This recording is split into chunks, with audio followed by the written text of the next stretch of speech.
ঐক্যবদ্ধ হয়ে একসাথে চলে, এভাবে ইসলামের ছোট ছোট কাজগুলো করে, ইনশাআল্লাহ আগামীর বাংলাদেশ ইসলামের বাংলাদেশ, ঠিক কিনা? কারণ যুবকরা যদি জেগে থাকে, বাতিল কোনোভাবেই আক্রমণ করতে পারবে। আমরা প্রতিবাদ করব, প্রতিহত করব, আক্রমণ আমাদের স্বভাব নয়, ঠিক কিনা? ইনশাআল্লাহ যুবকদের জন্য প্রথমেই আল্লাহ রাসূল সাল্লাল্লাহু আলাইহি সাল্লামের অসংখ্য ইসরায়েলি বর্ণনা থেকে একটা বর্ণনা জানিয়ে দিচ্ছি, তারপরেই মূল আলোচনায় যাব ইনশাআল্লাহ। হাদিসটি বর্ণনা করেন সুহাইব ইবনে রুমি রাদিয়াল্লাহু তাআলা আনহু। তার দীর্ঘ বর্ণনার মধ্য দিয়ে একটা ঘটনা আছে। তিনি আল্লাহ রাসূল সাল্লাল্লাহু আলাইহি সাল্লাম থেকে শুনেছেন যে ইসরায়েলের মধ্যে যারা ছিল, বনি ইসরায়েলদের মধ্যে একজন শাসক নয়, শুধু ফেরাউন জানি আমরা, তাই না? ফেরাউন ছাড়াও আরেকজন শাসক ছিল যিনি তাকে রব হিসাবে দাবি করত, বাদশাহ, জাদুকর। সে জাদুর প্রভাব দিয়ে, জাদুবিদ্যা দিয়ে রাজত্ব দখল করে। অতঃপর এই রাজত্বের মধ্যে যত মানুষ ছিল সবাইকে এটাই বুঝাইতো যে আমি তোমাদের রব। আমাদের রব কে? সে বুঝাইতো যে আমি তোমাদের রব। তো সে যখন বৃদ্ধ হয়ে গেল, চিন্তা করলো আমি তো একটা সময় মারাই যাব, আমার এই ক্ষমতা, আমার এই শান শৌকত দেখব কে? আমার তো কোনো ফোলামাইয়া নেই, নিঃসন্তান। তখন সেই তার কওম থেকে একজন যুবককে নির্বাচন করলেন, যে যুবকের নাম হচ্ছে আব্দুল্লাহ ইবনে। যুবককে নির্বাচন করার কয়েকটা কারণ ছিল। এক নাম্বার কারণ হচ্ছে যুবক এখনো পরিপূর্ণ যৌবনে পৌঁছায় নাই, তার মানে কিশোর, শৈশব, কৈশোর বলে না, এই কৈশোর অবস্থায় তাকে নির্ধারণ করেছেন আব্দুল্লাহ ইবনে সামিরকে। আব্দুল্লাহ ইবনে সামির দেখতে অনেক সুন্দর ছিলেন, ভদ্র ছিলেন, নম্র ছিলেন। এগুলো কিসের আলামত? হেদায়েতের আলামত। কিসের আলামত? সমাজের মধ্যে দেখবেন যে ছেলেটা নম্র, ভদ্র, বিনয়ী এবং খুব পরিপাটি থাকে, মানুষে বলে এ ওই দলের কর্মী, সেই দলের কর্মী, আসলে সে তো হেদায়েতের লোক, ঠিক কিনা? এই লোকটাকে, আব্দুল্লাহ ইবনে সামিরকে বাদশাহ যখন যাচাই বাছাই করে নিল, বাদশার কাজ হচ্ছে তাকে জাদু শিখানো। কি শিখানো? জাদু শিখানোর পরে এই ছেলে আবার চলে যায়। আল্লাহর বান্দা আব্দুল্লাহ ইবনে সামির প্রতিদিন জাদুবিদ্যা শিখে বাদশার দরবারে এসে জাদু শিখার শেষে সে বের হয়ে যায়। একদিন লক্ষ্য করলো পাহাড়ের দিকে একজন বৃদ্ধ লোক উঠে যাচ্ছেন। সে চিন্তা করলো জঙ্গলার মধ্যে তো হায়নারা থাকে, জন্তুরা থাকে, এই বৃদ্ধ লোক কেন পড়ে যাচ্ছে, আমি একটু দেখি। পিছন পিছন গিয়ে দেখলেন ওই বৃদ্ধ লোকটা কিছু সময় মোরাকাবায় ছিলেন, অতঃপর আবার দাঁড়িয়ে গেলেন, রুকু করলেন, আবার যাই সেজদায় পড়ে গেলেন। সেজদা থেকে যখন উঠলেন, ফারেক হলেন, আব্দুল্লাহ ইবনে সামির গিয়ে জিজ্ঞেস করলেন, অবৃদ্ধ বাবা, আপনি কি করছেন? এখানে তো কোনো দেবদেবী দেখছি না, এখানে তো আমাদের বাদশাকেও দেখছি না, আপনি কাকে সিজদা করলেন? কার জন্য আপনি ইবাদত করছেন? এই কথা বলার পর আবেদ লোকটা বলছে, বাবা শোনো, তোমরা যার ইবাদত করো আমি তার ইবাদত করি না, আমি যার ইবাদত করি তার ইবাদত তোমরা করো না। বলছে তুমি কার ইবাদত করো যাকে দেখো না? আমি তো এমন কাউকে দেখছি না, বড় একটি গাছও দেখছি না, একটা পাথরও দেখছি না, কার ইবাদত করছো? আব্দুল্লাহ ইবনে সামিরকে বলছেন, আমি একমাত্র আল্লাহর ইবাদত করছি, যে আল্লাহ সব ক্ষমতার মালিক, যার হাতে আমার প্রাণ, তোমার প্রাণ, তোমার ওই রবের প্রাণ। এ কথা বলার পর আব্দুল্লাহ ইবনে সামির বলছে, আরো একজন রব আছে নাকি? বাদশার কথা বাদ দিয়ে আরো একজন যে রব আছে এই কওমের মানুষ জানতই না। আল্লাহর এই বান্দাকে জানানো হলো, হ্যাঁ আরেকজন রব আছে, তোমাদের যেই বাদশাহ, যেই রব তোমরা মেনে নিয়েছো, আসলে সে রব নয়। তোমার রব বৃদ্ধ হয়, তোমার রব বার্ধক্যে পৌঁছায়, অসুস্থ হয়, অথবা মৃত্যুবরণ করবে, কিন্তু আমি এমন এক রবের ইবাদত করি যার কোনদিন বার্ধক্যও আসবে না, তার দিনও শেষ হবে না, হাইয়ুল কাইয়ুম। কথা বলেন ঠিক কিনা? তিনি কে?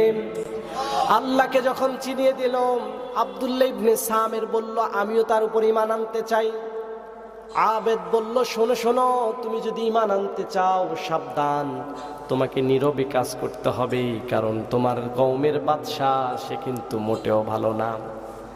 অর্থাৎ তোমাকে নীরবে কাজ করতে হবে, যতদিন বেঁচে থাকো ইবাদত করবে সে আল্লাহর, কিন্তু প্রকাশ করা যাবে না। আব্দুল্লাহ ইবনে সামের বলল ঠিক আছে আমি গোপনে ইবাদত করব, কোনো সমস্যা নাই। বলছে আমি যেখানে আছি সেই সন্ধানও কাউকে দেওয়া যাবে না।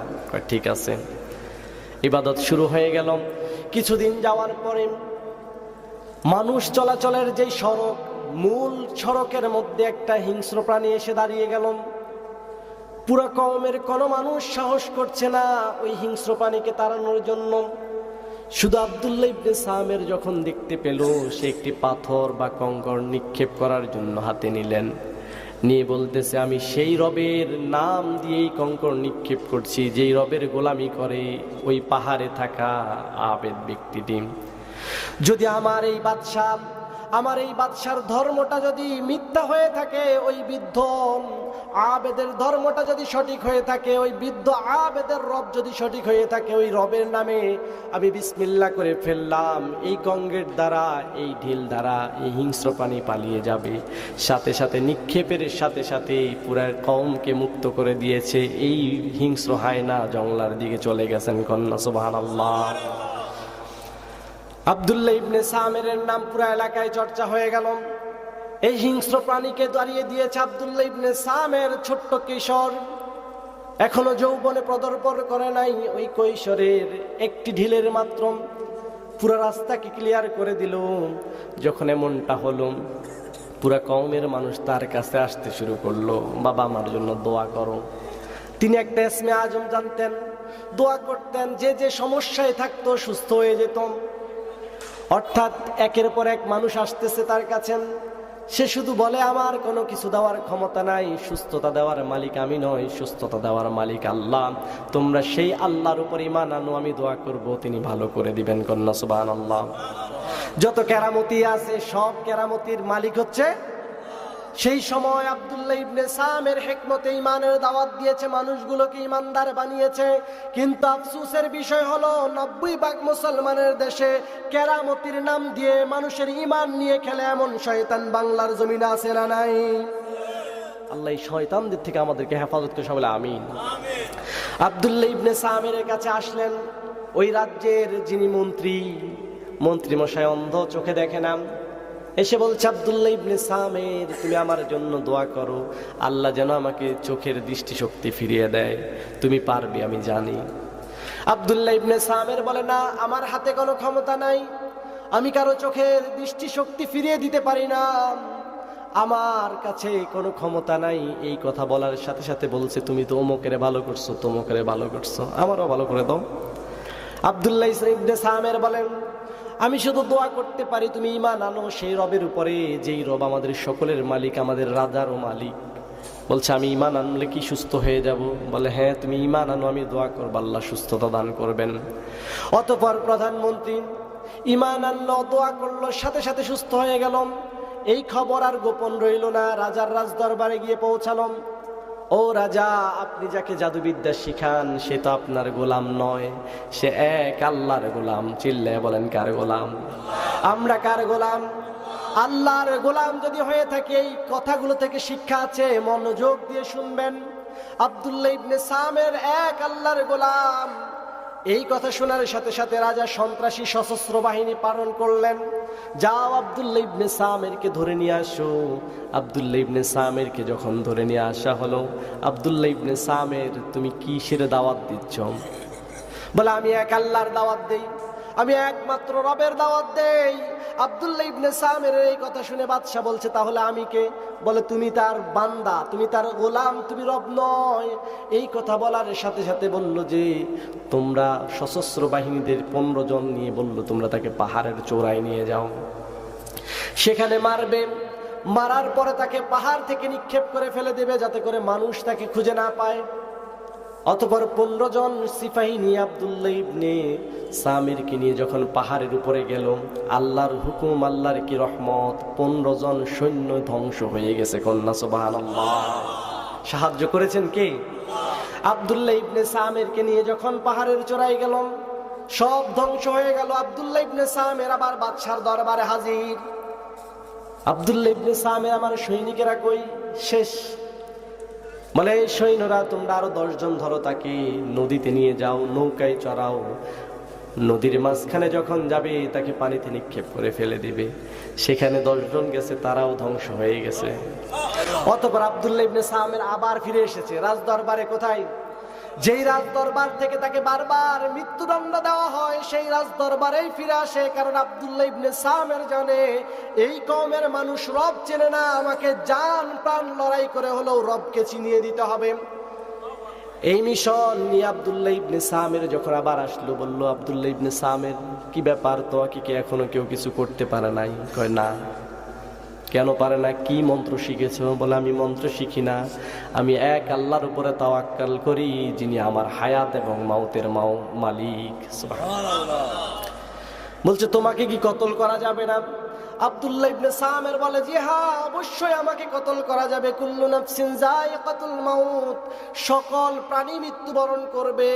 তুমি আমাকে কতল করতে পারবে? যদি কতল করতে চাও, তবে পুরা কওমের মানুষদেরকে একটি ময়দানে এনে হাজির করো, আমি বলে দেব কিভাবে আমাকে কতল করতে পারো। সুবহানাল্লাহ। মানুষ মরণ থেকে পালায়, ইমানদাররা মরণকে আলিঙ্গন করে নেয়, ঠিক কিনা? কারণ ইমানদাররা জানে আমাদের হারানোর কিছু নাই, আমরা তো দুনিয়ার এই সফর শেষ করতে পারলে এই জান্নাত, ঠিক কিনা? আল্লাহ আমাদেরকে কবুল করে, সবাই আমিন। আব্দুল্লাহ ইবনে সামির এই কথা বলার সাথে সাথে বাদশাহ আয়োজন করলো ঢাক ঢোল পিটিয়ে। একদিন সকলকে একসাথ করার পর বাদশাহ নিজে তীর নিক্ষেপ করছে, কিন্তু আব্দুল্লাহ ইবনে সামিরের গায়ের মধ্যে আঘাত করে না। কন্যা সুবহানাল্লাহ। 2-3টা তীর নিক্ষেপ করার পরে বলছে, আব্দুল্লাহ ইবনে সামির, তুমি তো বলেছো মানুষগুলো জড়ো হলে তোমাকে আহত করা যাবে, কতল করা যাবে, তুমি নিহত হয়ে যাবে, কিন্তু আমি তো নিক্ষেপ করছি, তোমার গায়ে তো পড়ছে না। আব্দুল্লাহ ইবনে সামির বলে, আমি বলেছি আমি শিখিয়ে দিব কিভাবে আমাকে মারা লাগে। সুবহানাল্লাহ। বলছে, দাও, বেশ, সবাই আসছে, তুমি শিখিয়ে দাও কিভাবে মারতে হবে। আব্দুল্লাহ ইবনে সামির বলে, আমি যেই রবকে বিশ্বাস করি, তুমি শুধু সেই রবের নাম নিয়ে আমাকে তীর নিক্ষেপ করবে। শুধু নিক্ষেপ করার সময় বলবে, বিসমিল্লাহি রব্বিল গোলাম।